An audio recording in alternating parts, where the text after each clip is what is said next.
People wonder and ask, did Prophet Muhammad peace be upon him marry a child? Was this a normal practice 1400 years ago? What was the wisdom behind it? According to authentic sources, Prophet Muhammad peace be upon him married Aisha when she was 6 years old, and the marriage was consummated after she turned 9. However, it is important to understand things in their historical context. For instance, it would be silly to ask, what kind of milk did they drink 1400 years ago? Or to ask, what kind of engine they used to have back then? Therefore, one must understand that things 1400 years ago were very different from now. Time have changed, and so human have. 1400 years ago, it was very common for women to marry at a young age.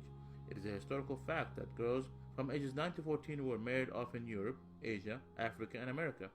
For example, Saint Augustine, 350 AD, he married a 10-year-old. King Richard II, 1400 AD, he married a 7-year-old. Henry VIII, 1500 AD, he married a 6-year-old. Even in the Bible, it says, "But say for yourself every girl who have never slept with a man." According to Catholic Encyclopedia, Mary, the mother of Jesus, was 12 when she married 99-year-old Joseph. Before 1929, Church of England ministers could marry a 12-year-old in Britain.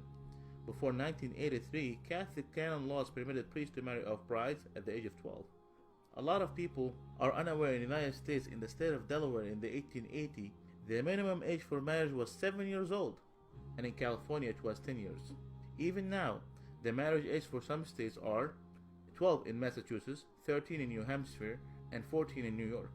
At the time of the Prophet Muhammad, peace be upon him, those who refused his message tried every method and strategy to discredit him. They were always looking for opportunities to attack him, verbally or even physically. Some of this verbal abuse consisted of calling him magician or a soothsayer or crazy. However, they never thought to point out or objected to his marriage to Aisha. Why? Because this was the norm of society, meaning it was completely normal. With that said, did you know that Prophet Muhammad, peace be upon him, he had only one wife, Khadija, throughout the first 54 years of his life? Did you know that she was a widow?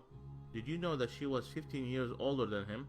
He, peace be upon him, spent his entire youth with her. He was committed to her until after her death by keeping ties with her friends. What about Aisha? Was she a child when she agreed to marry Prophet Muhammad, peace be upon him? First, it's important to note that it is strictly prohibited in Islam to marry someone before the age of puberty. Note, the age of puberty varies throughout different times and different places. According to scientific references, girls might enter full-blown puberty anytime between the ages of 9 and 15.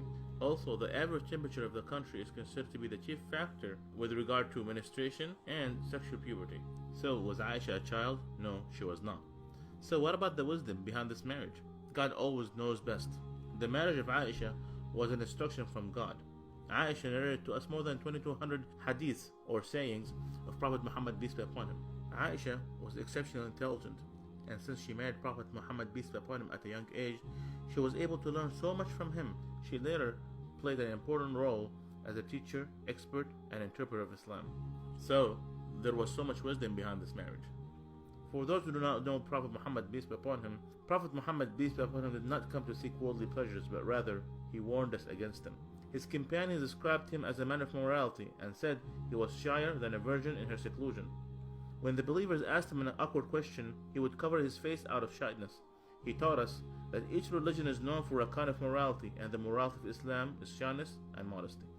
قل إنما أنا بشر مثلكم يوحى إلي أنما إلهكم إله واحد فمن كان يرجو لقاء ربه فليعمل عملا صالحا ولا يشرك بعبادة ربه أحدا. Say, I'm only a man like you, whom revealed to him that your God is one God. So whomever would hope to meet his Lord, let him do righteous work, and not associate anyone with his Lord. If you have questions about Islam, ask a Muslim. Please like our Facebook page.